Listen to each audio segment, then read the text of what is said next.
Qué gusto verlos, hermanos. Esperamos que hayan descansado un poco. Gracias a Dios que nos permite estar de regreso y poder entrar a este tema tan importante del ministerio pastoral el día de hoy en esta sesión y las siguientes dos que tenemos juntos. Muy amables ustedes y pacientes que aguantaron después de un camión de volteo de anoche, que fue bastante el material, pero oramos que les sea de bendición para sus vidas, su ministerio. Permítanme leerles una oración que escribió un autor que creo que es apropiada para abrir nuestro tiempo juntos en este tema. Esta oración retrata a los pastores del más alto calibre espiritual. Y esta oración adaptada y traducida dice lo siguiente, y cito: Dios, danos hombres forjados con el hierro de tu Espíritu Santo, hombres que no se retracten cuando la batalla esté en su máxima intensidad, hombres que no cedan, ni hagan concesiones, ni se debiliten cuando el enemigo embiste ferozmente. Dios, danos hombres que no puedan ser comprados o sacudidos por el enemigo, ni atraídos por las ofertas del enemigo, hombres que pagarán el precio, harán el sacrificio, permanecerán firmes y levantarán la antorcha en alto. Dios, danos hombres cautivados por los principios de tu palabra, despojados de intereses personales y de un anhelo por seguridad, hombres que pagarán cualquier precio por ser fieles a las Escrituras. Dios, danos hombres liberados de la mediocridad, hombres con visión alta y orgullo bajo, con una fe ancha y un amor profundo y mucha paciencia, hombres que se atrevan a marchar al ritmo de un tambor distante, hombres que no rendirán principios de verdad para que los acepten los que los rodean. Dios, danos hombres más interesados en cicatrices que en medallas, más comprometidos con la convicción que con la conveniencia, hombres que darán su vida por lo eterno, en lugar de dar su vida por satisfacer el deseo temporal. Dios, danos hombres que no tienen miedo del peligro, que guardan la calma en medio de la presión y que son valientes en medio de la oposición. Dios, danos hombres que orarán fervientemente, trabajarán por largas horas, predicarán claramente y esperarán pacientemente. Danos hombres cuyo caminar es por fe, cuya conducta es por principio, cuyos sueños están en el cielo y cuyo libro es la Biblia. Danos hombres que son equivalentes a la tarea. Esos son los hombres que la iglesia necesita hoy. Fin de la cita. Qué gran oración, ¿no es cierto? Esta mañana iniciamos un estudio que habla de las características bíblicas de hombres descritos por el autor de esta oración. Y tenemos bastante, me apena ahí que les di un libro, por así decirlo, de notas. Son las notas que usamos en el curso de Ministerio Pastoral, unas notas que usamos allá en el Seminario Bíblico Palabra de Gracia en México.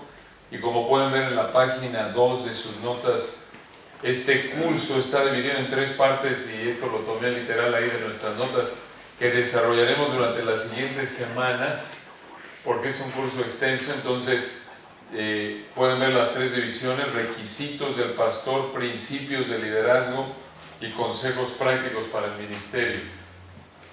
Vamos a buscar cubrir lo más que podamos, pero al mismo tiempo, como decía José Luis, tener un tiempo de preguntas al final de cada sesión. Y vamos a concentrarnos en la primera sección, los requisitos, y en la tercera, consejos prácticos.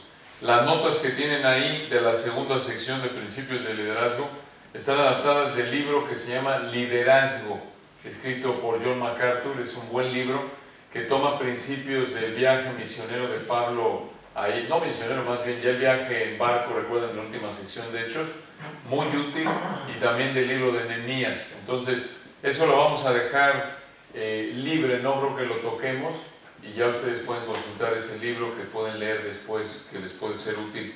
Lo que no cubramos, esperamos les sea útil, son, sobre todo la última parte, son sugerencias prácticas les pueden ayudar mucho.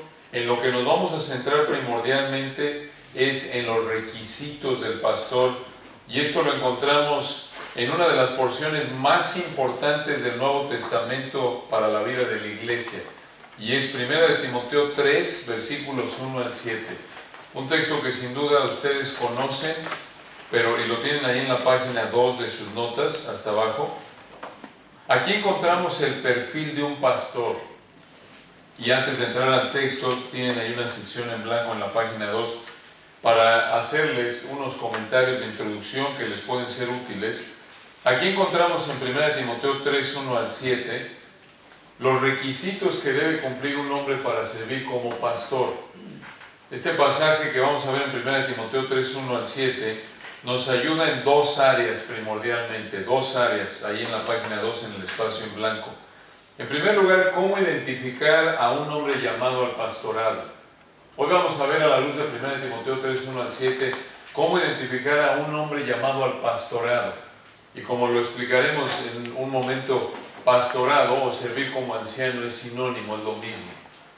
Es posible que hayamos oído un hombre sirviendo como pastor y que diga, o un anciano, lo mismo, de nuevo, misma persona, y que diga, Dios me ha colocado aquí. Y esto nos lleva a preguntar, ¿cómo es que Dios coloca un hombre en el pastorado? ¿Cómo es que Dios coloca un hombre en la responsabilidad de servir como anciano? ¿Cómo puede la iglesia identificar un hombre verdaderamente calificado para servir en esta responsabilidad de anciano? En resumen, de acuerdo al pasaje que estamos por estudiar, por un deseo de servir como anciano y mucha atención, por una vida que se alinea con las virtudes que Pablo enlista aquí en 1 Timoteo 3, 1 al 7. En otras palabras, un pastor bíblicamente calificado no solo tiene un fuerte deseo por servir en el pastorado, por servir como anciano, el cual se manifiesta en la práctica, sino que también su vida se caracteriza por ser un ejemplo de piedad que refleja la virtud espiritual que Pablo señala aquí en 1 Timoteo 3, 2 al 7. Entonces, este pasaje de 1 Timoteo 3, 1 al 7 primordialmente nos ayuda a cómo identificar a un hombre llamado al pastorado. Pero también esta sección no solo se aplica a pastores, por si alguien está aquí en esta mañana que no es un anciano propiamente, también tiene implicaciones prácticas para la vida de todo creyente. ¿Por qué? Bueno, por lo menos en tres áreas. En primer lugar, todos los requisitos que Pablo menciona en esta porción son reiterados en otras partes del Nuevo Testamento para todo creyente. Y esto es importante, no sea que algún hermano que no sirva como anciano piense, bueno, qué bueno que no soy anciano, y qué bueno que no tengo que vivir como dice 1 Timoteo 3, 1 al 7. No, claro que sí. Esto es para todo cristiano. No es que esto se aplica solo para los pastores y no para los creyentes en general. Esto se aplica a todo creyente. Lo que sucede, en segundo lugar, es que este es el estándar para aquellos que sirven como pastores, porque ellos deben ser un ejemplo ¿para quién? Para la congregación. Y de hecho Hebreos 13:7, recuerdan, nos manda a imitar la vida de nuestros pastores, e imitar su virtud espiritual. Cuando el escritor ahí dice con estas conocidas palabras en Hebreos 13:7, acordaos de vuestros pastores, que os hablaron la palabra de Dios, considerad cuál haya sido el resultado de su conducta e imitad su fe. Entonces, 1 Timoteo 3, 1 al 7 tiene implicaciones prácticas para todo cristiano, en primer lugar porque le recuerdan a todo cristiano cómo debe vivir. En segundo lugar, también otra implicación práctica para todo cristiano es que esta lista de requisitos que caracteriza a los pastores debe ser el estándar al que todo creyente debe apuntar su vida, todo cristiano. Entonces, estos requisitos que deben ser característicos del hombre que sirve como anciano, como pastor en una iglesia, deben ser virtudes que caractericen también la vida de todo cristiano en general. Y esto incluye a jóvenes cristianos, adultos jóvenes, a adultos mayores, a mujeres también, obviamente aplicadas a su vida en particular, pero las virtudes son iguales para todo creyente. No crean de nuevo que solo aquí están los iluminados, los ancianos, y allá abajo está la escoria de la congregación. No, esto es para todos. Entonces, implicaciones prácticas en el área de todo creyente, de nuevo, es para todo creyente también esto, porque estas virtudes se aplican a todo creyente en otras partes del Nuevo Testamento. En segundo lugar, esto es lo que deben imitar todo cristiano en la vida de un pastor. Y en tercer lugar, otra implicación práctica para la vida de todo cristiano es que este pasaje de 1 Timoteo 3, 1 al 7 nos da un criterio de evaluación para evaluar a un hombre llamado al pastorado. Es un filtro de evaluación. Esto arma a la iglesia para saber cómo identificar, cómo evaluar, cómo mantener rindiendo cuentas a sus ancianos. Este es el estándar. Este es el estándar. Entonces, aquí en 1 Timoteo 3, 1 al 7, encontramos, recordándoles brevemente el contexto, el inicio de una nueva sección en la carta que Pablo le escribe a Timoteo. Recordarán que Pablo escribe 1 Timoteo a su discípulo Timoteo entre el 62 y el 64 después de Cristo. Han pasado ya unos 32, 34 años después de que nuestro Señor murió y resucitó. No ha pasado mucho tiempo realmente. Entre el 62 y el 64 le escribe esta carta, es una carta personal. Y aquí en 1 Timoteo 3, 1 encontramos el inicio de una nueva sección. Este es el contexto literario y algo de contexto histórico que mencionábamos anoche. Ahora recuerden que Pablo le escribe a Timoteo cuando Timoteo se quedó ahí en Éfeso para que sepa cómo debe conducirse en la iglesia. Este es el propósito del epístola. Y esto lo sabemos, observen ahí en el 1:2, para que vean que esta es la iglesia de Éfeso, y Pablo ha dejado ahí a Timoteo como pastor, como un delegado apostólico, funcionando como pastor. Le dice en 1 Timoteo 1:3, como te rogué que te quedases en Éfeso cuando fui a Macedonia, para que mandases a algunos que no enseñen diferente doctrina, se han infiltrado falsos maestros, aparente hombres que no están bíblicamente calificados, y por ello le da esta lista larga, específica, de requisitos que debe cumplir un hombre llamado al pastorado, y le dice el propósito para el cual le escribió esta carta. Ahí en el 3:14, obsérvenlo, 1 Timoteo 3:14, esto te escribo, le dice Pablo a Timoteo, aunque tengo la esperanza de ir pronto a verte, para que si tardo, sepas cómo debes conducirte en la casa de Dios, que es la iglesia del Dios viviente, columna y baluarte de la verdad. Entonces, Pablo le dice a Timoteo, mientras que dejó a Timoteo allí en Éfeso, a cargo de la iglesia de Éfeso, le escribe esta carta de 6 capítulos para que sepa cómo Timoteo debe conducirse en la iglesia. Ahora, después de que en el capítulo 2, recuerdan, Pablo habló de que cuando la iglesia se congrega, los hombres bíblicamente calificados son los que guían en oración en el 2:1, y las mujeres deben arreglarse apropiadamente y aprender, ¿recuerdan? Ahí lo vemos en el capítulo 2, versículos 9 al 15. Ellas no deben usurpar la responsabilidad de liderazgo de pastor maestro en la congregación. A continuación, en el 3:1, pasa a explicarnos los requisitos que un hombre debe cumplir para servir, para estar calificado, para servir como pastor, como anciano. De nuevo, ¿por qué tan detallado Pablo aquí? Porque probablemente habían hombres que no estaban calificados sirviendo ahí en la iglesia en Éfeso. Esto nos debe animar, hermanos, porque fíjense nada más, toda congregación tiene problemas. Toda congregación, debido a que somos pecadores y todavía luchamos con el pecado, desde los ancianos hasta la oveja, obvio dando por sentado que los ancianos, aunque luchen con el pecado, no estén descalificados, no se caracterice su vida por un patrón de pecado que viole alguno de estos requisitos, pero seguimos luchando con el pecado. Pablo mismo lo reconoció en Filipenses 3:12. Recuerdan, después de ahí, cuando escribe Filipenses 3:12, ya tiene 30 años de cristiano Pablo, es apóstol, usado por Dios para escribir varias cartas, Y dice, no que lo haya alcanzado ya, ni que ya sea que perfecto, sino que prosigo. En otras palabras, Pablo reconoce ahí, todavía hay áreas en mi vida en las que no he llegado al máximo nivel de crecimiento, de madurez espiritual. Y así estamos todos en ese proceso. Entonces, noten ahí, esta iglesia, fundada por Pablo, dejando ahí a su mano derecha a Timoteo, y tenía problemas.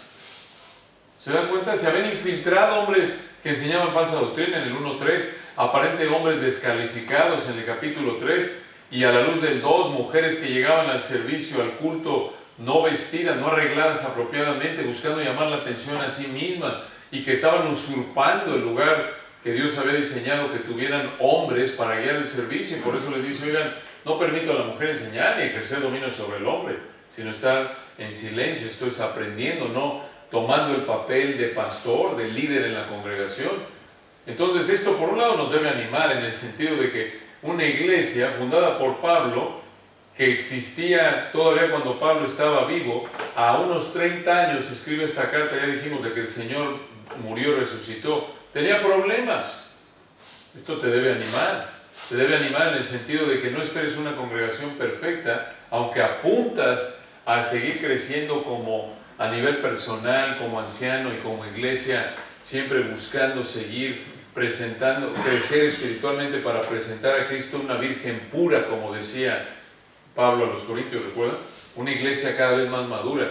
De todas maneras, hay un sentido en el que tienes que tener una perspectiva bíblicamente realista del ministerio y no tener una idea romántica de que tu iglesia tiene que ser como la iglesia glorificada en el cielo. Imposible, imposible, no puedes tener esa perspectiva. Tiene que haber un elemento de paciencia, de amor. No obstante, que quede claro, pero habiendo dicho esto, no decir, como no es perfecto, pues que todo el mundo haga lo que quiera. No, por eso Dios nos dio la Biblia, para que sepas en medio de esa imperfección cómo conducirte para que esa imperfección práctica vaya convirtiéndose más y más en obediencia y madurez al Señor. ¿Se dan cuenta? Y por eso Pablo dice esto. Noten que no le dijo a Timoteo, bueno, no te preocupes, tú entiendes, sé tolerante, tú sabes, Timoteo, seguimos luchando con el pecado, hombre, si alguien quiere servir como anciano, pues dale la oportunidad, bien intencionado el hermano, déjalo. Dice, no, hay requisitos que se deben cumplir. Y entonces, aquí pasa a 1 de Timoteo 3, versículo 1 al 7, y nos da los requisitos que debe cumplir alguien que va a servir como pastor. Vamos a leer el texto para entrar a los detalles. 1 Timoteo 3, 1 al 7. Palabra fiel.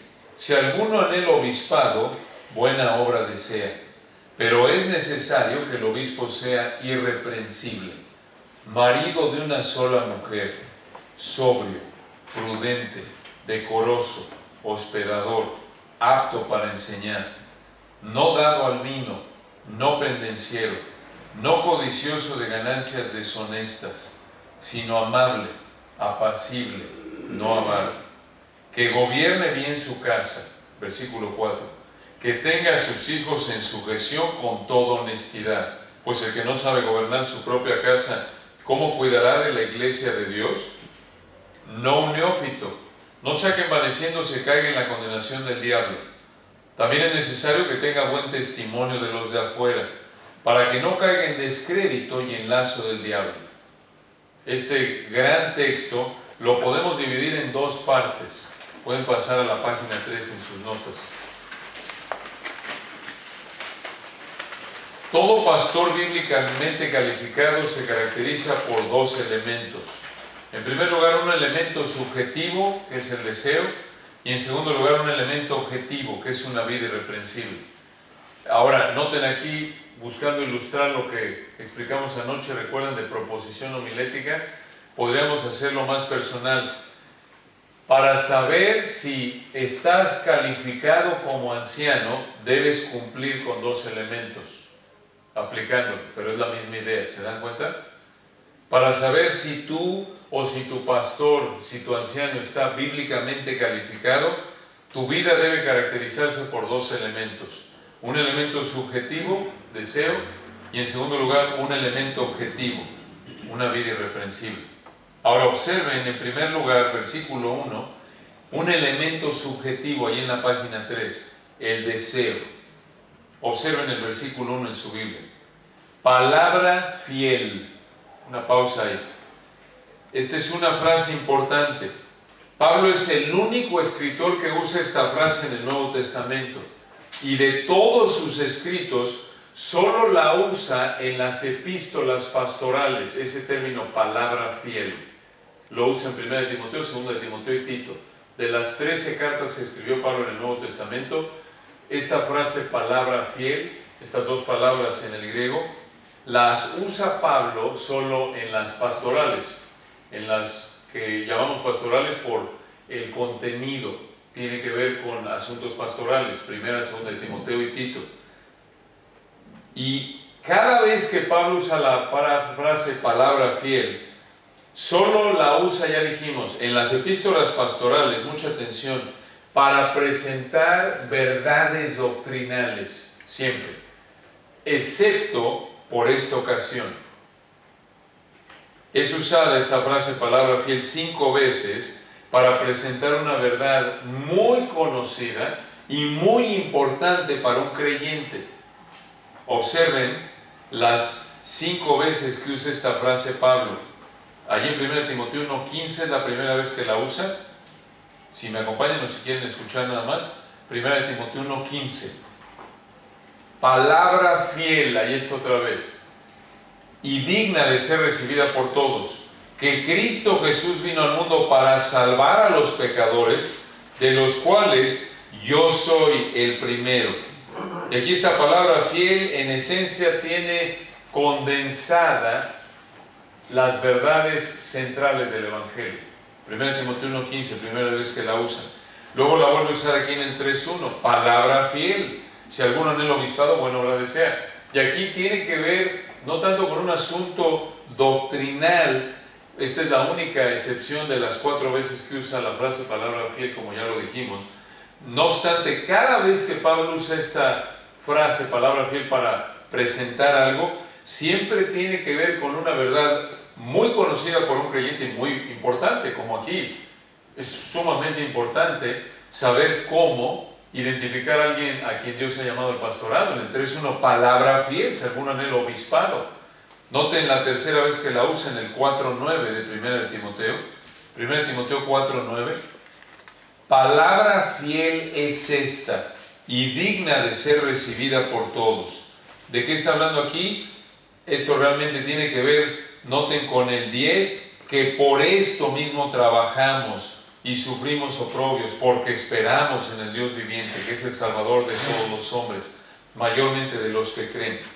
Noten ahí en 2 de Timoteo 2:11, la vuelve a usar Pablo, en 2 de Timoteo 2:11, y dice ahí a su amado discípulo, 2 de Timoteo 2:11, palabra fiel es esta, si somos muertos con Él, también viviremos con Él, si sufrimos, también reinaremos con Él, si le negáramos, Él también nos negará, si fuéramos infieles, Él permanece fiel, Él no puede negarse a sí mismo.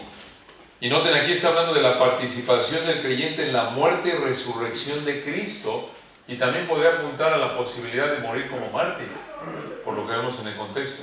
Y finalmente en Tito 3:8, observen cómo se usa palabra fiel. Tito 3:8. Palabra fiel es esta. Y en estas cosas quiero que insistas con firmeza, para que los que creen en Dios procuren ocuparse en buenas obras.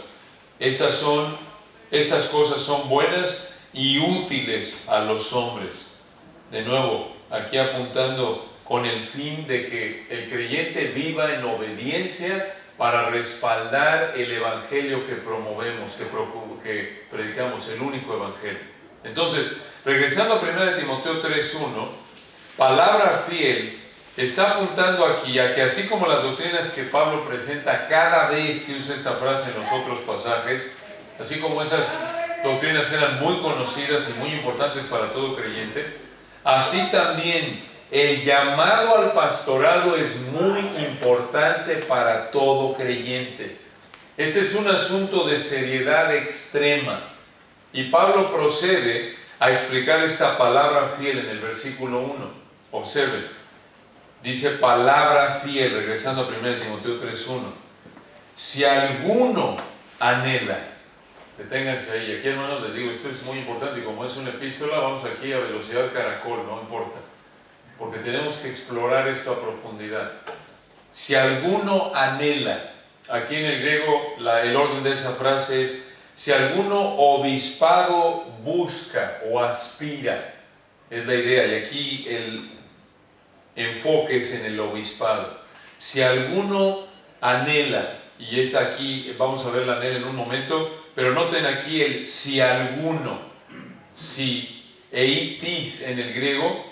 El alguno aquí es un pronombre indefinido en el griego que se refiere a un hombre. Muy importante esto, porque algunos llegan aquí y dicen: alguno es indefinido, puede ser mujer también. No. Esto es hombre. ¿Cómo lo sabemos? Por 3 razones. Número 1, 3:2, aunque lo vamos a ver más adelante en un momento. Vean lo que dice 3:2. Pero es necesario que el obispo sea irreprensible, marido de una sola mujer.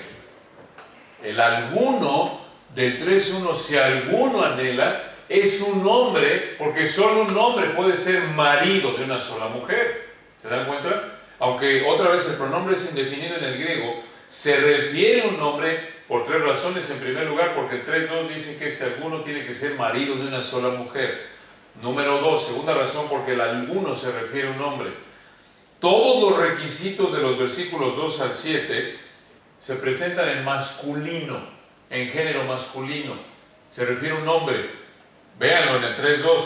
Pero es necesario que el obispo sea irreprensible, marido de una sola mujer, sobrio, no sobria, prudente, decoroso, no decorosa, hospedador, apto, no apta para enseñar, no dado, no dada, etc.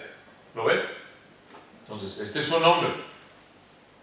Entonces, el alguno del 3:1 se refiere a un hombre en primer lugar porque es marido de una sola mujer. 3:2 ya sería suficiente con eso. Pero por si, otra vez, no por si nada, simplemente para que vean la solidez, cómo es contundente esto que se refiere a un hombre.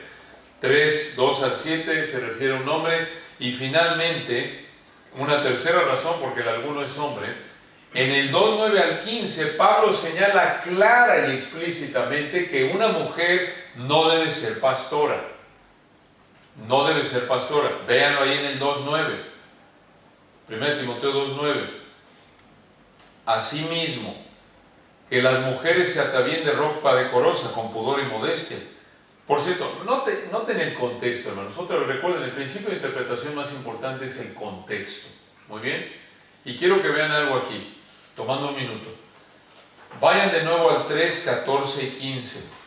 3:14 y 15. Este es el propósito por el cual Pablo escribe la epístola. Pero también en el contexto inmediato se ve que esto apunta a que los primeros 3 capítulos de 1 Timoteo tienen que ver con el aspecto del orden en el servicio cuando la iglesia se congrega, del culto, llamémoslo así. ¿Por qué lo decimos? 3:14 y 15. Esto te escribo, aunque tengo la esperanza de ir pronto a verte, para que citando sepas cómo debes conducirte. ¿En dónde? En la casa de Dios. No en el edificio, no en el templo, sino cuando la iglesia se congrega. ¿Qué es la casa de Dios? La iglesia del Dios viviente, el cuerpo de Cristo, los creyentes, los cristianos. Y ya a partir del capítulo 4 vemos que Pablo empieza a tocar asuntos que tienen que ver con áreas particulares de la vida de Timoteo o de cómo tratar a miembros de diferentes grupos específicos en la congregación. Pero en los primeros 3 capítulos tienen que ver con la casa de Dios, la iglesia del Dios viviente, apuntando de manera implícita cuando la congregación se congrega, cuando se reúne la iglesia. Y véanlo, lo vemos por ejemplo en el capítulo 1, le habló, no lo vamos a ver a detalle por motivos de tiempo, pero le habla que en el 2:3, en el 1:3 lo vimos, le dice en el 1:3: como te rogué que te quedases en Éfeso cuando fui a Macedonia, para que mandases a algunos que no enseñen diferente doctrina, maestros. Y luego dice en el 2:1: exhorto ante todo a que se hagan rogativas, oraciones, peticiones. En el 2:8: Quiero pues que los hombres oren en todo lugar, levantando manos santas sin ira ni contienda. En el 9, asimismo que las mujeres se atavíen de ropa decorosa, con pudor y modestia, no con peinado ostentoso, ni oro, ni perlas, ni vestidos costosos, sino, versículo 10, con buenas obras, como corresponde a mujeres que profesan piedad. En el 11, la mujer aprende en silencio con toda sujeción, porque en el 12, no permito a la mujer enseñar, ni ejercer dominio sobre el hombre, sino estar en silencio. No quiere decir que nunca abre la boca, sino que, noten, no permito a la mujer enseñar ni ejercer dominio sobre el hombre, que no tome la función de maestro, de líder, de pastor, cuando la congregación se reúne, y obviamente también apunta a que no debe enseñar a hombres aun cuando la iglesia no se reúna, porque el hecho de enseñar va de la mano con la función de liderazgo, porque cuando alguien enseña la Biblia está tomando una función de liderazgo, por eso va de la mano ahí en el 2.12. No permito a la mujer enseñar ni ejercer dominio sobre el hombre, sino estar en silencio. Y esto no es cultural, no es que Pablo es chauvinista, no es machista, no es que esto en ese entonces ya no se aplica en la actualidad. Sí, Señor, se aplica en la actualidad. ¿Cómo lo sabemos? Versículo 13. Porque Adán fue formado primero, después Eva. Noten, acaba de decir en el 12, no permito a la mujer enseñar ni ejercer dominio sobre el hombre, sino estar en silencio. Y la razón de este mandato está arraigado, versículo 13, en el orden de la creación del hombre y la mujer. Aún antes de la caída, Dios ya había diseñado que el hombre y la mujer iban a ser diferentes en funciones. Y una manera en la que expresó esto, versículo 13, porque Adán fue formado primero, después Eva. Algunos dicen, no hombre, es que esto de que la mujer se tiene que sujetar al hombre en la iglesia y en el hogar, es que es el resultado de la caída. No. Desde antes de la caída, encontramos dos verdades que se enseñan a lo largo de la Biblia. Y estas dos verdades son que el hombre y la mujer son espiritualmente iguales, pero diferentes en funciones. El hombre y la mujer en el 1, 26, 27, y bueno, estamos aquí entrando en una tangente breve, pero es importante, porque estamos explicando por qué el pastorado es solo para hombres. Esto no es nuevo, esto no es solo que Pablo se le ocurrió, esto no es el resultado de la caída, no. Esto fue diseño de Dios desde que Dios creó al hombre y a la mujer. Y lo que está diciendo aquí Pablo, el Espíritu de Dios a través de Pablo, es que Adán fue formado primero, después Eva. Dios tenía ya en mente, al formar primero a Adán y luego a Eva, Dios estaba mostrando ahí una distinción en funciones, como lo confirma aquí en el 2, 12 y 13. La diferencia en funciones entre el hombre y la mujer no es el resultado de la caída, hermanos. La diferencia en funciones entre el hombre y la mujer es resultado del diseño perfecto de Dios desde antes de la fundación del mundo y expresado aún antes de que entrara el pecado a la humanidad. Y vean ustedes, regresen al capítulo 2 por un momento de Génesis. Quiero que vean esto. De nuevo, sé que lo saben, sin embargo es bueno repasar, refinar y fortalecer nuestras convicciones, y de nuevo, particularmente en un día en el que muchas personas erróneamente creen que puede servir un hombre y al igual que una mujer como pastor. No, no señor, vean, no si vamos a ser fieles a la palabra.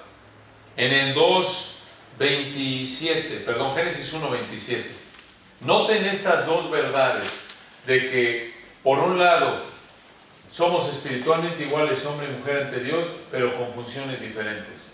Vean, 1:27, creó Dios al hombre a su imagen, a imagen de Dios lo creó. Varón y hembra los creó. Notan, la Biblia comienza mostrando que somos espiritualmente iguales. ¿En qué? En que lo expresa en que Dios creó al hombre y a la mujer a imagen de Dios. No, 100% el hombre y 90% la mujer. 100 la mujer, 80 el hombre. No, los dos. Y no solo eso, versículo 28. Y los bendijo. ¿A quién? ¿Solo a Adán? No, a los dos. Y les dijo, fructificad y multiplicaos, a los dos. Llenad la tierra y sojuzgadla, y señoread en los peces del mar, en las aves de los cielos y en todas las bestias que se mueven sobre la tierra. A los dos, ¿se dan cuenta? Aquí hay igualdad en el género. Versículo 29. He aquí que os he dado toda planta que da semilla, que está sobre toda la tierra. Y todo lo que hay fruto y que da semilla os serán para comer. No le dijo, mira, Adán, a ti te tocan las frutitas y a ti van los vegetales. No, iguales. ¿Se dan cuenta? Ahora, el capítulo 2 nos da más detalles de lo que vemos aquí en el 1.27, cuando dice creó Dios al hombre a su imagen de Dios lo creó, varón y hembra los creó. En el capítulo 2, como ustedes saben, Dios nos da los detalles, entra con mayor profundidad y nos dice, recuerden ahí en el 2, versículo 7, Génesis 2:7, entonces Jehová Dios formó al hombre del polvo de la tierra y sopló en su nariz aliento de vida y fue el hombre un ser viviente. Eva, recuerden, Dios no la crea sino hasta el 2:21. Y esto es importante a la luz de 1 Timoteo 2:13. Adán fue formado primero, después Eva. Y esto refleja que hay una distinción en funciones, como lo confirma 1 Timoteo 2:13 y 14. Nota, no ha entrado el pecado. Ambos son espiritualmente iguales, pero el hecho de que hay varios indicadores en el capítulo 2 que muestran que aún antes de que entrara el pecado en el universo, en la humanidad más bien, ya Dios muestra que había diseñado que el hombre y la mujer tuvieran funciones diferentes. Espiritualmente iguales, sí, pero funciones diferentes. Primer indicador, Adán es creado primero, ¿no es cierto? Segundo indicador, hay varios, no va a ser exhaustiva la lista, pero para darles una idea. Segundo indicador, vean el 2:15. Recuerden, el pecado no entra sino hasta el capítulo 3. No hay pecado en la humanidad aquí todavía. 2:15. Tomó pues Jehová Dios al hombre y lo puso en el huerto de Edén para que lo labrara y lo guardase. ¿Existe Eva aquí? No, Señor. Ella existe hasta el 2:21. Dios toma al hombre, lo pone en el huerto del Edén para que lo labre, lo guarde, lo cuide, trabaje y, sin embargo, noten que a Eva no la puso a cuidar del huerto. A Eva la creó, 2:20, ¿para qué? Puso a Adán nombre a toda bestia y ave de los cielos y a todo ganado del campo, mas para Adán no se halló ayuda idónea para él, 2:21. Entonces Jehová Dios hizo caer sueño profundo sobre Adán, y mientras éste dormía, tomó una de sus costillas y cerró la carne en su lugar. Y en el 2:22, y de la costilla que Jehová Dios tomó del hombre, hizo una mujer y la trajo al hombre. ¿Para qué la trajo? Versículo 20 nos dice, para que fuera su ayuda que idónea. ¿Notan la diferencia? En el 2:15 pone a trabajar al hombre, y esto se reitera aún después de la caída. En el Nuevo Testamento, por ejemplo, el proveedor principal del hogar es ¿quién? El hombre, por diseño de Dios, y aún antes de la caída, ¿se dan cuenta? Ella es ayuda, creada para ser ayuda idónea. Este es, noten, otro indicador antes de la caída. Dios crea a Eva para que sea su ayuda idónea, su correspondiente, pero que lo ayude. La implicación ahí de ayuda es que Él es el que guía, ella ayuda. ¿Se dan cuenta? Él lo pone a trabajar, ella la pone a ayudarlo a Él. Noten, no solo eso, vean otro indicador, tercer indicador, que muestra que Dios diseñó que Adán fuera el líder en la relación entre él y Eva.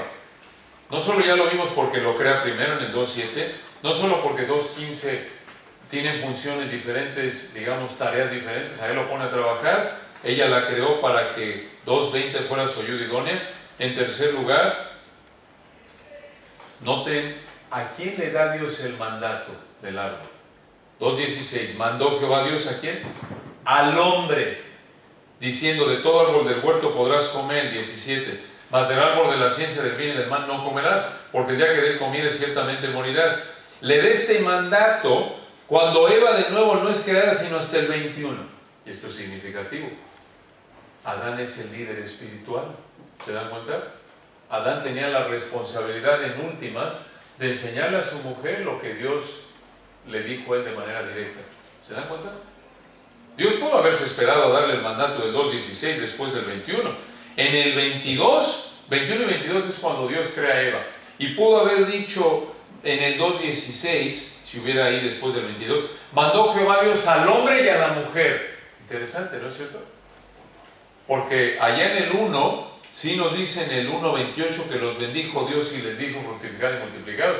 Pero aquí en el 2:15, 2:16, 17, demandó Jehová Dios al hombre, no a la mujer. Obviamente esto se aplicaba también a la mujer, pero otra vez este es otro indicador en el contexto, que él debía ser el líder. ¿Se dan cuenta?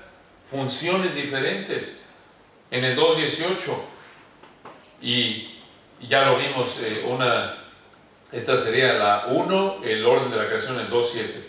La 2, ya vimos, la segunda, la 1 es el orden de la creación, ya lo vimos. La 2 ya vimos el 2.15 y vimos ya ahora el 3 en el 2.16, indicadores de diferencia en función de que Adán es el líder. La 3 fue el 2.16-17, le da el mandato. La número 4, observen, aunque ya lo mencionamos en el 2.18, y dijo Jehová Dios, un cuarto indicador de que Adán iba a tener la función de líder. Dijo, más bien tuvo función de líder. 2.18, y dijo Jehová Dios, no es bueno que el hombre esté solo. Le haré, ¿qué cosa? Ayuda. Y esa ayuda otra vez la reitera en el 20. Mas para Adán no se halló ayuda. ¿Se dan cuenta? Ayuda, ayuda. La función es diferente de Eva. No dice, a ver, Eva, te voy a dar una ayuda idónea. Ahí te va Adán. ¿Se dan cuenta? Ella iba a ayudarle a él. Tenía una función diferente. Él no le iba a ayudar a ella. Ella le iba a ayudar a él. Esto no es machista, es simplemente cuestión de funciones diferentes. Y recuerden el contexto, no hay pecado. No existen aquí los maridos tiranos. Este es amor perfecto por parte de Adán. Sumisión perfecta por parte de Eva. Aquí no hay lucha de poder. Esto es perfecto porque no hay pecado. Ahora observen un quinto indicador de que Dios determinó que Adán iba a ser el líder y Eva iba a ser su ayuda. En el 2, 19 y 20. Observen.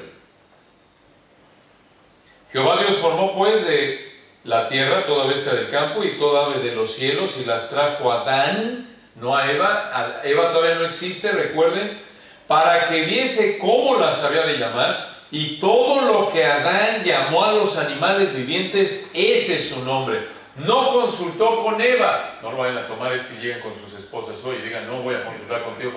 No, hermano, esto es algo único. Consulten con sus esposas. Dios quiere que las agrademos, dice 1 Corintios 7. Esto es algo histórico único. Todavía no existe Eva. El hecho, noten, de que Adán nombrara, fíjense, no hubo alteración, versículo 20. Puso Adán nombre a toda bestia y ave de los cielos y a todo ganado del campo, mas para Adán no se halló ayuda idónea para él. Esto es importante. El hecho de que Adán tuviera la capacidad de ver una jirafa y distinguir, identificar ciertas características y decir, este es jirafa, este hipopótamo, este es toro. Obvio, apunta a una inteligencia única, su mente no estaba afectada por el pecado y todas las especies él las nombró. Y el hecho de nombrar muestra autoridad, muestra otra vez, así como Dios llamó a los cielos, ¿recuerdan? A la expansión cielos, y en el capítulo 1 llamó Dios a la luz día. ¿Por qué Dios le dio esa facultad a Adán? Porque Adán había sido creado a su imagen y semejanza, y le dio ese privilegio, le delegó esa responsabilidad de identificar las características distintivas de cada animal y nombrarlo. Y escuchen, no consultó con Eva. ¿Por qué? No existía Eva. Y otra vez, hay una función diferente, ¿se dan cuenta? Ya después viene Eva, Dios la crea, ya lo vimos en el 2.21, la trae al hombre. Y de nuevo, versículo 23 reitera lo que vimos en el primer principio. Dijo entonces Adán, esto es ahora hueso de mis huesos y carne de mi carne. Esta será llamada, ¿qué? Varona, porque del varón fue tomada. ¿Fue qué? Tomada. Otra vez apunta a lo que Pablo dice en 1 Timoteo 2:13, porque Adán fue formado primero, después Eva. ¿Se dan cuenta? Ahí en 1 Timoteo 2:13. Muy importante este comentario del Espíritu de Dios en 1 Timoteo 2:13. Y vean el versículo 24. Por tanto, dejará el hombre a su padre y a su madre y se unirá a su mujer y serán una sola carne. Y estaban ambos desnudos, Adán y su mujer, y no se avergonzaban. Esto indica que no había pecado. Sin embargo, que no había pecado, había diferencia en funciones. Y vean, el versículo 24 es un sexto indicador de que Dios diseñó que Adán fuera el líder en la relación. ¿Cómo lo sabemos? Porque dice, por tanto, ¿dejará quién? El hombre. Claro, el principio, como lo reitera el Nuevo Testamento, aunque lo cita igual, es para la mujer. ¿No es cierto? Esto es cuando un hombre y una mujer se casan, ya la prioridad, la relación prioritaria ya no son los papás, sino el cónyuge. Pero noten que aquí el por tanto dejará el hombre, ¿se dan cuenta? Apuntando otra vez al liderazgo de Adán. Y por cierto, aquí no tenía suegra Adán, ¿se dan cuenta? Entonces no tenía que dejar a su padre y a su madre, es decir, lo acaba de crear Dios. Vamos a resistir las bromas por ahora, por motivos de tiempo. Pero bueno, y sé que estamos en un paréntesis, pero hermanos, esto es importante de ver, esto es importante de señalar. Y sé que de nuevo estamos hablando de pastorado, pero como es algo tan malentendido en la actualidad, tenemos que acampar aquí unos minutos y explicar esto. Y luego ya viene la caída. Y hermanos, las funciones de los roles, obvio, se agrava. Ahora vayan al 3:16 de Génesis. Las funciones son las mismas que antes de la caída, nada más que ahora la expresión de esas funciones es distorsionada por el pecado. Y por eso, véanlo, la maldición en el 3:16, dice Dios a la mujer: multiplicaré en gran manera los dolores en tus preñeces, con dolor darás a luz los hijos, y tu deseo será para tu marido, y él se enseñoreará de ti. Y noten que estamos convencidos, no todos los intérpretes están de acuerdo con esto, pero creemos que la manera más natural de tomar tu deseo será para tu marido y él se enseñoreará de ti, quiere decir, tú, Eva, vas a querer usurpar la autoridad de tu marido a partir de ahora, pero él se va a enseñorear de ti, él va a ejercer su liderazgo de manera fuerte, áspera. Noten, y creemos, de nuevo, por diferentes razones, en el contexto, Dios maldice el matrimonio, otra vez, como juicio contra el pecado de Adán y Eva, haciendo que tenga la mujer, obvio no porque Dios es autor del pecado ni lo apruebe, pero es una expresión de su juicio santo, perfecto. Toda mujer tiene esa tendencia a ser feminista. Aquí está en 3:16. A hacer Toña Machetes, como decimos en México. Una mujer que toma las riendas. Y, noten, por el contrario, el hombre tendemos a ser unos tiranos. Por eso Pablo dice en Colosenses 3, maridos, amad a vuestras mujeres y no seáis que, no sean amorosos con ellas, no se les pase la mano, no sean que ásperos, porque esa es la tendencia. Él se enseñoreará de ti. Y noten, aún la maldición apunta cómo Dios maldice al hombre y a la mujer en la médula de sus funciones, en esa área. A la mujer, no te le dice en el 16, multiplicaré en gran manera los dolores y en tu relación con tu marido. Y en el 17 al hombre dijo, por cuanto obedeciste a la voz de tu mujer y comiste del árbol de que te mandé diciendo, no comerás de él, maldita será la tierra por tu causa, con dolor comerás de ella todos los días de tu vida, espinos y cardos te produciré y comerás plantas del campo, con el sudor de tu rostro comerás el pan hasta que vuelvas a la tierra, porque de ella fuiste tomado, pues polvo eres y al polvo volverás. Noten, no le dijo, malditas serán las labores domésticas, Adán, que llevarás a cabo. ¿Se dan cuenta? Lo maldice en el área de su función primordial, porque ya vemos que en el 2:15 lo puso en el huerto para que lo labrara y ¿qué? Y lo guardase.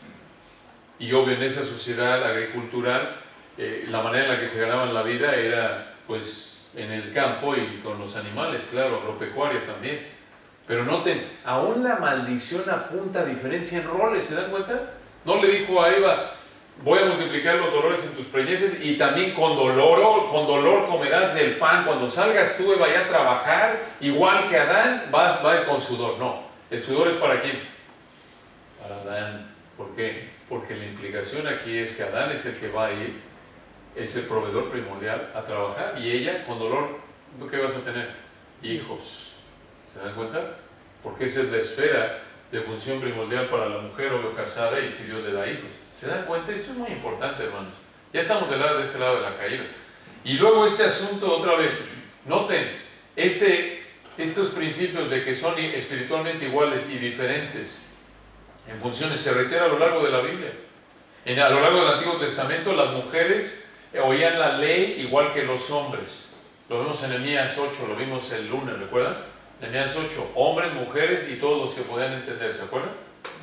Hombres, mujeres, todos espiritualmente iguales, lo vemos en el Antiguo Testamento, las mujeres que los hombres, como ejemplo, todos tenían los mismos deberes, fuera de que los hombres tenían que ir 3 veces al año, ¿recuerdan? Ahí de acuerdo con Éxodo 22, a ciertas festividades, todos tenían las mismas funciones, todos tenían que guardar el decálogo, ¿no es cierto?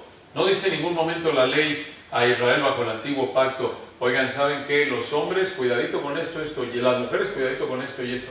Habrían a lo mejor mandatos propios, claro, de su género, pero en general todos tenían que no matar, ¿no es cierto? No robar, no mentir, espiritualmente iguales. Eso muestra su igualdad espiritual. No obstante, diferentes funciones a lo largo del Antiguo Testamento. Por ejemplo, de los 39 libros del Antiguo Testamento, inclusive aquellos de los que no estamos totalmente seguros quién los escribió, por tradición, todos los escritores que Dios usó para escribir los 39 libros del Antiguo Testamento fueron hombres. Los sacerdotes, todos ¿qué? Hombres. ¿Se dan cuenta? Los reyes, hombres, excepto por Atalía, que usurpó el trono.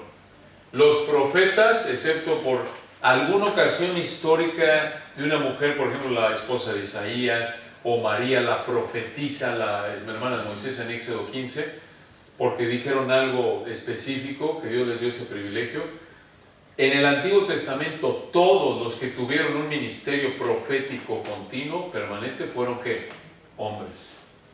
Vean los profetas mayores y menores. ¿Hay alguna mujer ahí? No está Daniela ni Ezequiela, ¿o sí? ¿Jeremíasa? No. ¿Joela? No. Hombres, hombres, hombres. ¿Se dan cuenta? Y vean, antes de la caída, aún bajo la ley, y luego entramos al Nuevo Testamento y vemos el mismo patrón. Espiritualmente iguales. Lo reitera Gálatas 3. En Cristo no hay varón ni mujer, ni esclavo ni libre, judío ni gentil. Eso no apunta a que Dios borra las funciones, sino que simplemente en el contexto, el hombre y la mujer es salvado igual a través de la fe en Cristo y es bendecido igual en Cristo, espiritualmente iguales. Todos necesitamos la salvación. La Biblia no dice, bueno, el hombre como es más canalla necesita doble porción de gracia y la mujer como es más santa no tanto, no. Igual en el Nuevo Testamento. La salvación es igual para todos, ¿no es cierto?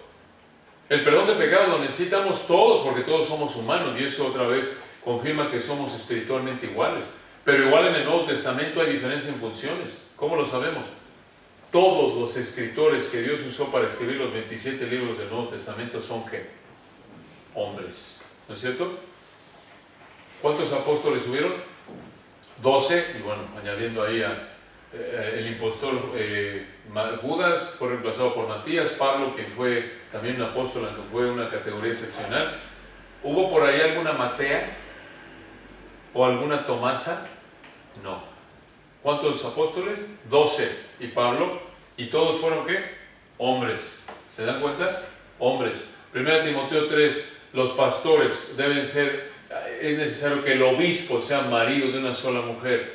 Efesios 5, vemos también ahí cómo el hombre es la cabeza del matrimonio y la mujer se somete al marido, y es una ilustración hermosa del cuerpo de Cristo, ¿no es cierto? El hombre representa a Cristo como la cabeza y la iglesia el cuerpo de Cristo, y es la esposa la que representa a la iglesia, ¿no es cierto? Entonces, véanlo desde diferentes ángulos. Y lo mismo vemos a lo largo del Nuevo Testamento y del Antiguo. ¿Son espiritualmente iguales? Con funciones diferentes. ¿La mujer es menor que el hombre? No. ¿Es inferior al hombre? No. Claro que no. Y véanlo, probablemente el pasaje que mejor expresa esto es 1 Corintios 11:3. Véanlo, brevemente, estamos ya terminando este paréntesis para explicar cómo este asunto de que Dios diseñó que los hombres fueran los líderes en la iglesia es algo que está arraigado en la mente de Dios desde la creación, estas diferencias de funciones. 1 Corintios 11:3, Pablo dice, 1 Corintios 11:3, pero quiero que sepáis que Cristo es la cabeza de todo varón, y el varón es la cabeza de la mujer, y escuchen esto, y Dios la cabeza de Cristo.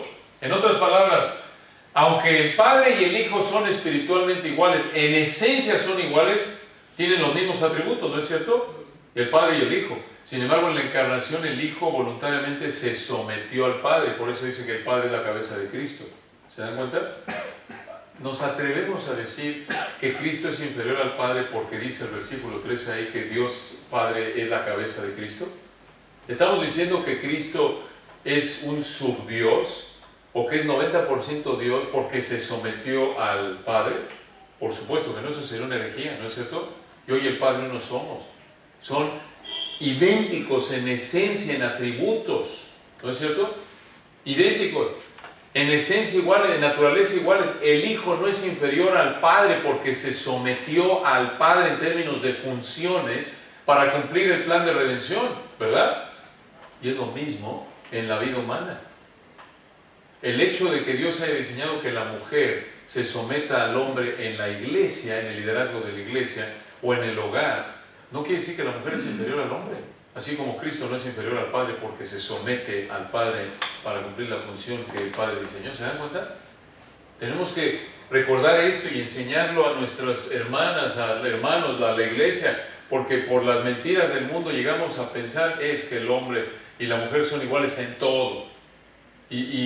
La mujer no es inferior, pero no eres inferior por tener función diferente. Eres inferior al presidente Rajoy porque tú no eres el presidente, pero tú te sometes, ¿no? ¿Por qué te sometes? Porque es el diseño de Dios. De lo contrario tendremos anarquía si todo el mundo quisiera ser presidente, ¿no es cierto? ¿Se dan cuenta? En el trabajo, en tu trabajo, en términos humanos, tienes la misma naturaleza que tu jefe, ¿no es cierto? Pero ¿por qué te sometes él? Pues porque es el diseño de Dios y no habría anarquía. No todos son jefes. Dios no nos diseñó a todos con las mismas funciones, ni en el gobierno, ni en el trabajo, y lo mismo en el hogar y en la iglesia. ¿Se dan cuenta? Espiritualmente iguales, funciones diferentes. Muy importante entender esto, hermanos, y recordarles que cuando Pablo, regresen a 1 Timoteo 3, versículo 1, cuando Pablo dice alguno, y cuando está hablando de las funciones de que el pastorado, el ser anciano está reservado para los hombres, no es preferencia cultural, no es tampoco preferencia histórica ni personal de Pablo. Y por cierto, me estoy acordando, olvidé darles un último muestra de cómo, vayan a 1 Timoteo 2, regresando ahí para que vean el contexto. 1 Timoteo 2, 12. Cuando Pablo dice, no permito a la mujer enseñar ni ejercer dominio sobre el hombre sino estar en silencio, dice por dos razones, versículo 13. Porque Adán fue formado primero, después Eva. Esto es porque Dios creó primero a Adán, luego Eva, ya lo vimos. Segunda razón, versículo 14. Y Adán no fue engañado, sino que la mujer siendo engañada incurrió en transgresión. Escuchen lo que está diciendo Pablo. Los que ven el versículo 12 y dicen, eso es cultural, están en un error. ¿Por qué? Porque Pablo está diciendo aquí que el orden del versículo 12 de diferencia de funciones, de que la mujer no debe servir como pastora en la iglesia, no está arraigado en la cultura, sino versículo 13, en el orden de la creación, esto es en que Dios creó primero a Adán y luego a Eva, y en segundo lugar, versículo 14, en el orden de la caída. ¿Quién cayó primero? Eva. Y en la mente perfecta de Dios, aquí el Espíritu de Dios escogió explicar que el mandato del versículo 12 está arraigado otra vez en el orden de la creación y en el orden de la caída. ¿Se dan cuenta? Ahora, de nuevo, la mujer tiene muchos privilegios. En el 15, por ejemplo, de influenciar a los hijos. Es un versículo con muchas interpretaciones. Creemos que a lo que se refiere ahí es que una mujer tiene el privilegio de influenciar a sus hijos para la piedad. En un hogar, normalmente la mujer, la madre, es la que tiene más influencia sobre los hijos, ¿no es cierto? Simplemente por el hecho que el marido está trabajando, está más tiempo fuera de la casa. Pero hay un afecto especial, obvio, en el diseño perfecto de Dios, el privilegio que Dios le da a las madres, un afecto, una relación especial con sus hijos, sean hombres o mujeres. Y su influencia como madre es única. Y esto Dios lo puede usar para apuntarlos a Cristo, evangelizarlos, y una vez salvos, apuntarlos a la piedad. Obvio, la implicación es que es una mujer de Dios, se esté esforzando por honrar a Dios. Pero hermanos, las mujeres cumplen funciones que los hombres, otra vez por diseño de Dios, no cumplimos. En Tito 2, las ancianas deben enseñar a las mujeres jóvenes. Claro, los pastores enseñan a hombres y a mujeres, que son parte de la iglesia. Pero en el área de aplicación de la palabra de Dios, Pablo dice, Tito 2, 3 y 4, que las ancianas enseñan a las mujeres jóvenes a amar a sus maridos, a sus hijos, a cuidar su casa, ¿recuerdan? Aspectos que, en un sentido, solo una mujer anciana, una mujer madura espiritualmente puede ayudar a una mujer más joven, por la empatía, por la comprensión, ¿no es cierto? Y 1 Timoteo 5 habla de otros ministerios que pueden tener las mujeres, hospitalidad, compasión, tantos ministerios. Les recuerdo el privilegio que tuvieron las mujeres en el ministerio de Cristo. El Señor tuvo mujeres clave allá a su lado, ¿no es cierto? Aún en la cruz solo estaba Juan, pero ahí estaban las mujeres, ¿recuerdan? Al final del Evangelio de Mateo. Y tuvieron, fíjense qué privilegio, y fue a las mujeres, primero fueron de las primeras personas que vieron al Señor resucitado, ¿recuerdan? 2 mujeres que jugaron un papel elemental, vital en su ministerio. Entonces, esto para reafirmar el hecho de que no porque una mujer no ocupa una función de liderazgo es menos, no. Tiene otro papel, cumple otra función estratégica, igual estratégica, nada más que desde otro ángulo, en otra posición que un hombre. Es nada más diferente, ¿no es cierto? En términos, otra vez, espirituales iguales, en términos de funciones diferentes. Muy bien. Bueno, después de haber tocado esta papa caliente, nos quedan unos minutos aquí para algún comentario o pregunta, para concluir esta primera sesión, y ya avanzaremos, si Dios quiere, en la próxima, pero a ver si hay alguna pregunta.